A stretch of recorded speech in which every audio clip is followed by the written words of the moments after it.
자, 정치쇼 2부 인터뷰 시간이 돌아왔습니다. 오늘은 누구를 모셨냐면 6개월 동안 국민의힘에서 당 혁신위원회를 이끌어 오셨던 분 모셨습니다.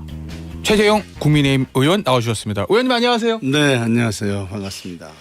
언제 마무리가 된 거죠? 공식적으로 혁신위원회가? 지난 월요일 26일 마지막 회의를 예. 했습니다. 그죠. 혁신위 하시는 동안 아마 처음에도 그런 말씀하셨고 윤석열 정부의 성공하고 당 체질 개선에 대해서 고민을 많이 하셨다. 뭐 이런 소회를 밝히셨는데 어떤 결과가 있었다고 보세요? 혁신이 6개월 동안 활동. 혁신이 출범하게 된 이제 동기부터 말씀드려야 될 것 같습니다. 대선 지선에서 저희가 이제 승리를 했습니다만은 사실은 뭐 문재인 정권이나 민주당 정부의 실정에 대한 반사이익이라는 측면이 많이 있었습니다. 네. 다음 총선은 아무래도 국정 운영의 중간 평가라는 점과 또 우리 당에 대한 어떤 국민의 정면 평가라는 측면이 있습니다. 그러기 위해서는 이제는 우리 당이 국민에게 어떠한 모습으로 다가가야 하느냐 그런 고민에서 시작됐고요. 그러기 위해서는 끊임없이 국민의 눈높이에 맞게 변화돼야 된다. 그런 생각을 가지고서 출범을 했습니다. 그래서 일단은 혁신이라는 그런 그 주제를 선거에서 이긴 정당이 그걸 먼저 가져갔다는 점 그리고 6개월 동안 뭐 아쉬운 점은 있지만은 그래도 혁신을 가지고 계속 고민하고 노력했다는 점들이 국민에게 긍정적으로 좀 각인되지 않았을까 하는 기대를 하고 있고요. 혁신이라는 거는 뭐 단순히 뭐 총선 승리뿐만 아니라 우리 정치가 국민의 눈높이에 맞는 어떤 좀 수준 있는 정치로 계속 좀 그 탈바꿈해가고 노력하는 그런 과정이다 저는 그렇게 보고 있습니다.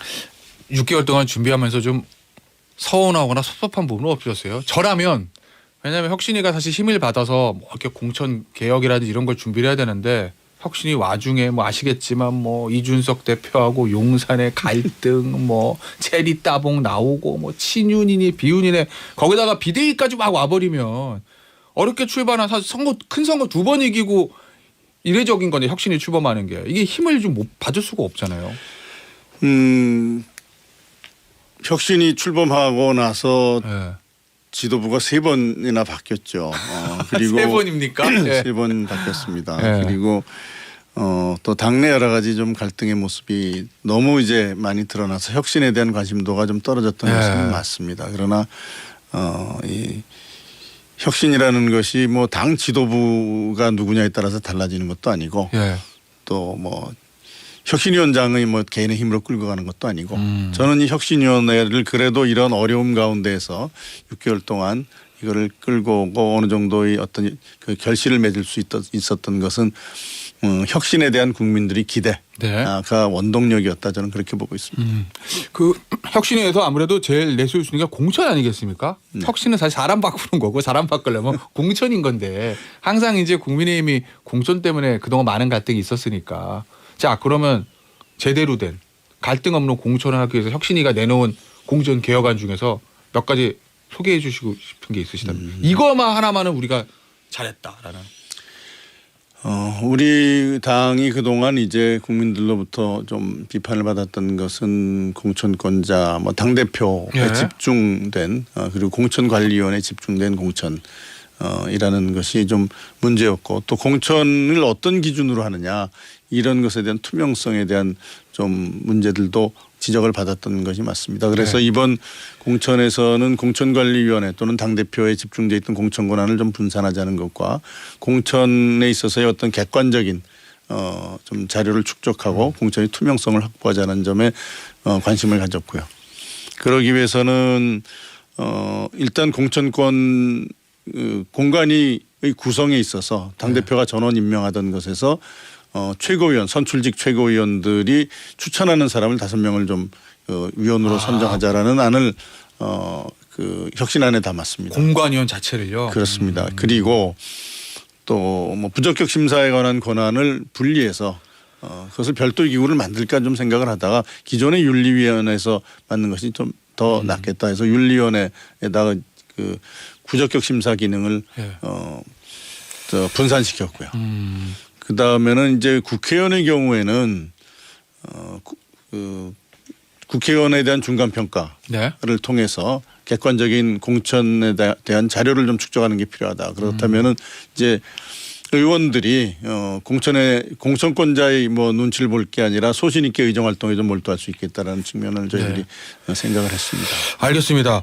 그런데요, 약간 이런 걱정도 들긴 해요. 왜냐하면 혁신이가 6개월 동안 열심히 일하셔서 결과물을 내놨는데 결국 이게 채택되려면 지금 지도부이 비대위에서 결의를 하고 사인이 돼야 되는 거 아니겠습니까? 의사봉 두드려야 되는 건데 현 지도부에서 뭐 혁신을 가지고 출범할 때부터 이준석 대표 체제에서 출범했다는 걸 가지고 이준석 사조직이다 뭐 이렇게 표현하는 분도 있었고 워낙 혁신이 돼도 조금 이준석 전 대표와 연결시켜서 안 좋은 시각을 가지고 있다는 얘기들이 좀 들려서 과연 비대위에서 혁신위에서 이 내놓은 안들을 추인할까 의결할까 이런 걱정도 좀 뭐 있는 것 같아요. 이준석 사조직 이렇게 말씀하셨던 분은 현재 이제 그 당 지도부는 아니신 걸로 알고 있고요. 예. 뭐 초기 6월에 출범하면서 이제 그런 말들이 있었습니다. 그러나 그 부분에 대해서는 우리 김 변호사님께서 아직도 그런 표현을 하시는 거 보니까 이 프레임의 위력이 대단한 것 같습니다. 그런데 사실은 뭐 비대위 구성을 보시면 알겠지만 그리고 진행 과정을 뭐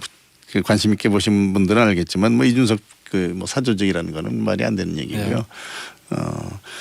지금 저희들 혁신한 내용을 보시면은 뭐 큰 정치적인 아젠다 이거 정개특위에서 논의하는 내용은 저희들이 다루지 않는 걸 원칙으로 해서 당의 내부적인 어떤 혁신을 집중을 했습니다. 그래서 보시면은 실질적으로 우리 당에서 그동안 뭐 문제점으로 지적받았던 점들 취약했던 점들에 대한 그러한 혁신안을 담았습니다. 그래서 큰 정치적인 구호가 아니라 실질적으로 개선할 수 있는 부분이 무엇인가라는 내용을 담았기 때문에 아마 제가 기대하기로는 뭐 세부적인 내용에 대한 수정은 있겠죠. 그러나 큰 그런 틀에서는 당 지도부에서 뭐 수용을 해 주실 거다라는 기대를 하고 있습니다. 알겠습니다.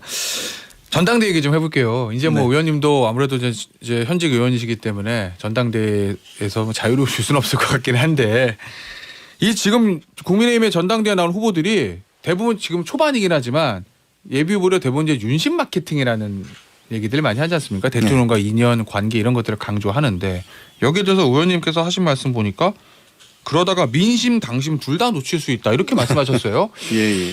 그러다가 민심을 놓칠 수 있다라는 거는 뭐 어느 정도 이해는 가는데 당심을 놓칠 수 있다는 얘기는 왜 나온 걸까요? 저는 민심과 당심이 크게 다르지 않다고 봅니다. 네, 그렇게 보고요.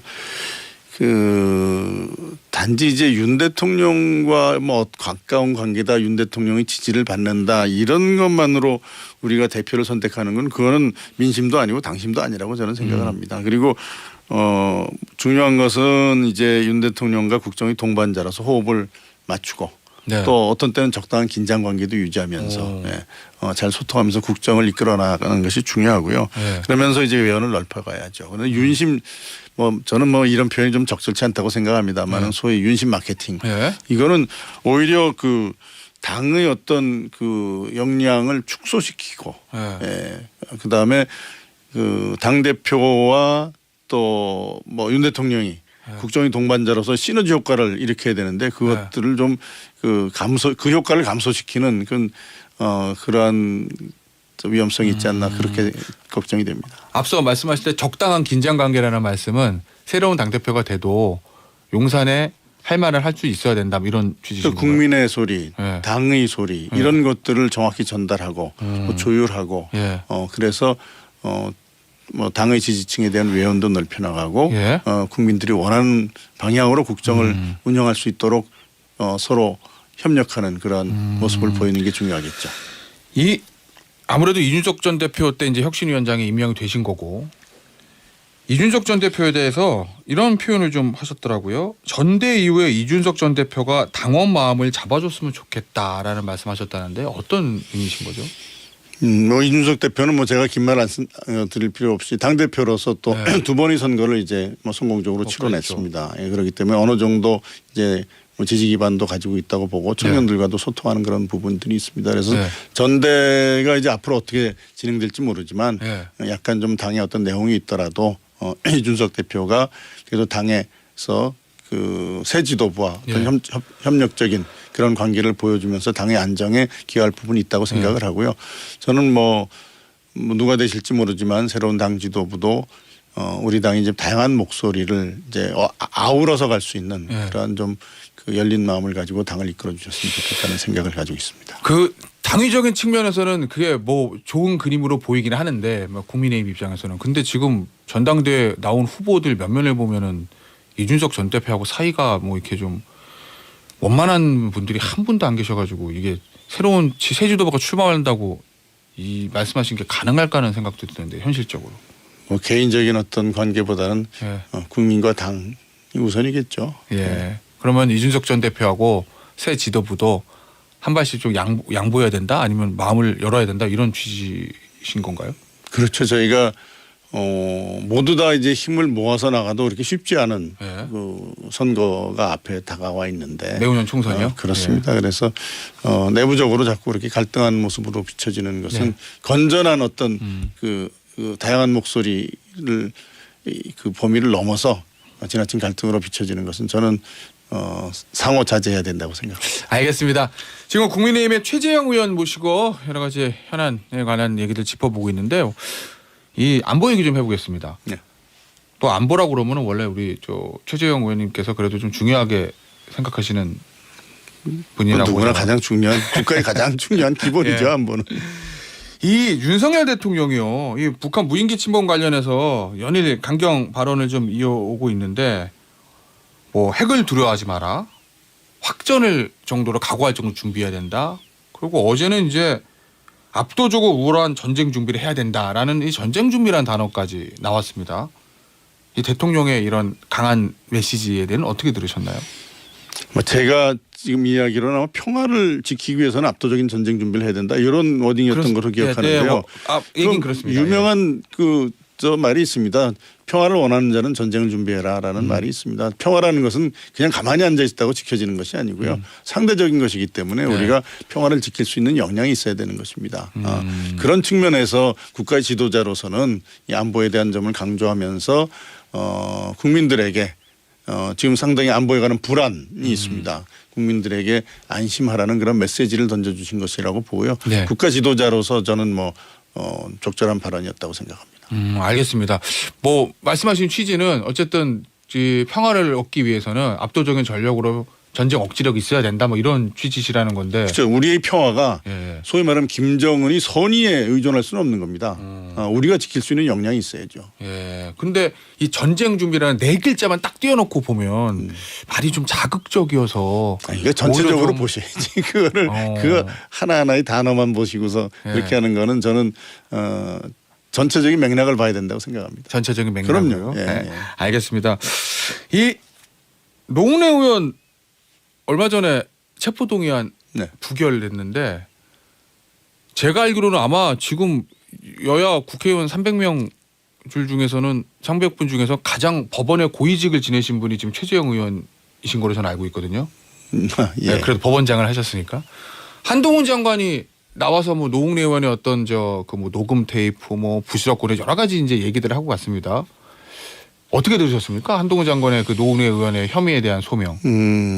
저희 야당에서 지금 문제 삼고 있는데 저는 그것을 문제 삼기 전에 이 노웅래 의원에 대한 체포동의안을 부결했다는 점에 대한 반성이 좀 있었다. 먼저 선행돼야 된다고 생각합니다. 예. 자꾸 그걸 한동훈 장관 발언으로 이걸 프레임을 몰고 가는데 그것은 저는 뭐 이 사건의 이 사태의 본질을 얘기하는 건 아니라고 생각하고요.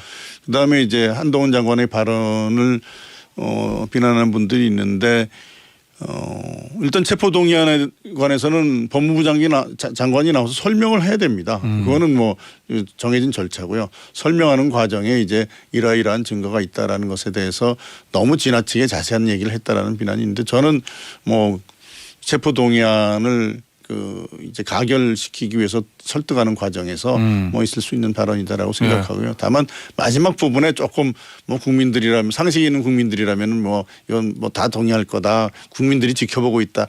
이런 발언은 조금 이제 뭐 안 붙여도 될 발언이 아니었나 그런 생각은 듭니다. 예.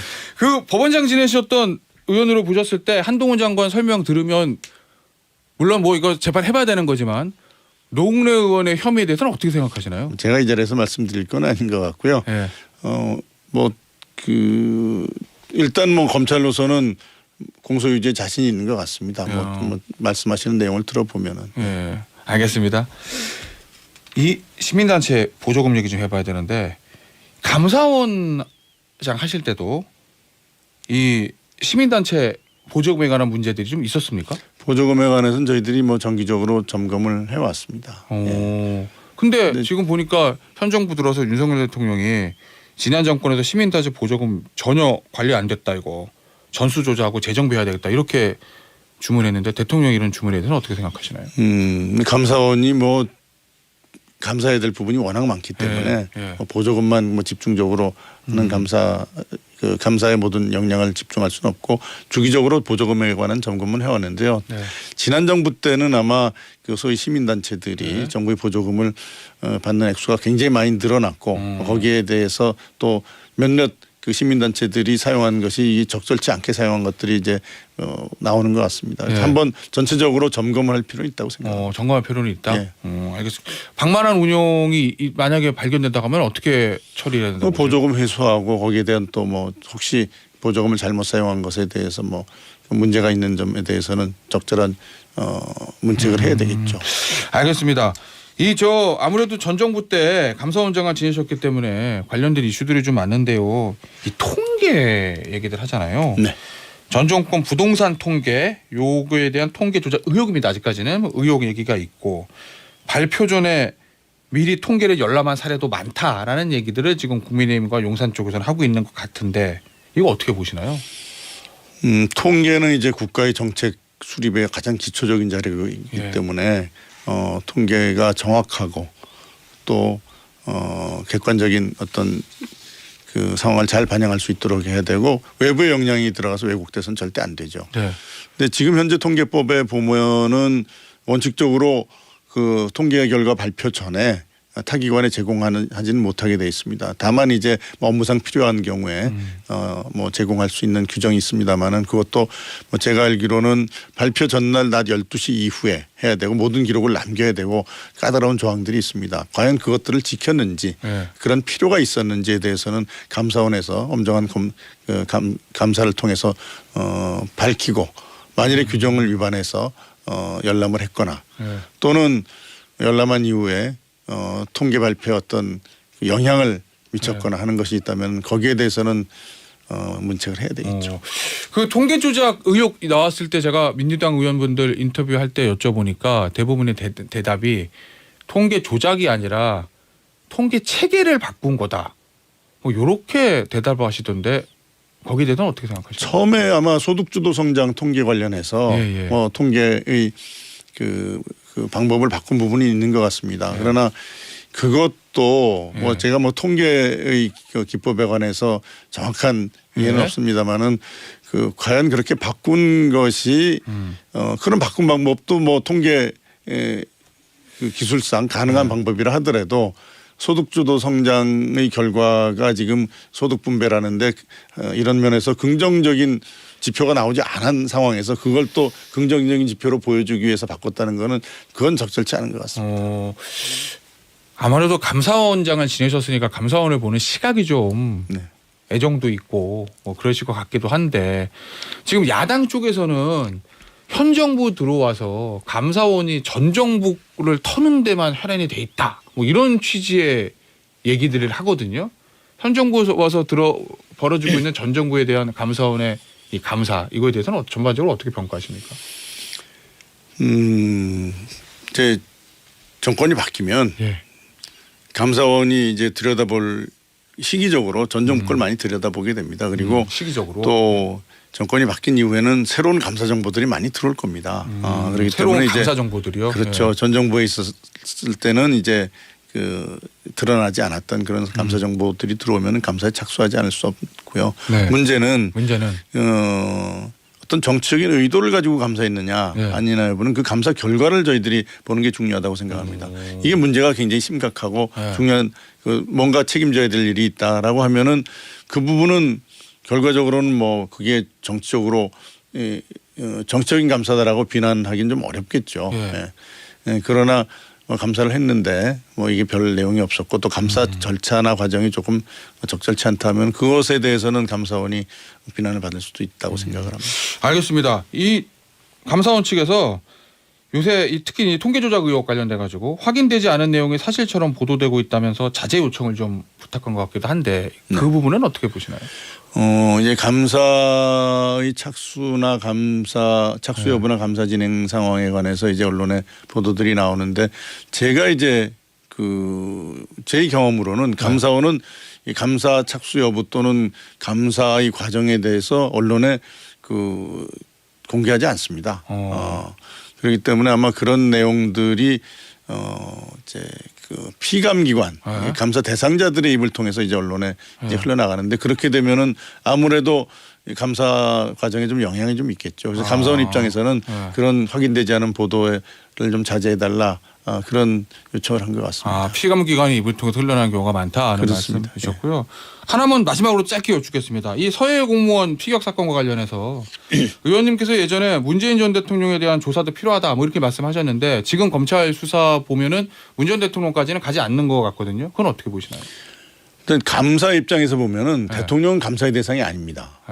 그런데 제가 기억하기로는 아마 사고 당일 아침에 안보실장이 대통령과의 대면 보고를 하고 나서 관계장관 회의에서 이제 이 월북적으로 방향을 가닥을 잡고 또 자료 삭제에 관한 논의도 있었던 것으로 뭐 기억하고 있습니다. 그렇다면 과연 대통령에게 어떤 보고를 하고 어떤 지시를 받았는지에 대한 사실관계 확인은 좀 필요하다. 저는 그렇게 봤는데 대통령께서는 문 전 대통령께서는 뭐 무례하다 이러면서 거부하셨어요. 과거 대통령들도 서면 조사를 저희들이 요구했는데 답변 안 하신 경우가 많습니다. 알겠습니다. 아이고 오늘 여기서 시간 관계상 인터뷰 좀 마무리해야 될 것 같네요. 지금까지 국민의힘의 최재형 의원이셨습니다. 의원님 오늘 나와주셔서 감사합니다. 네, 감사합니다.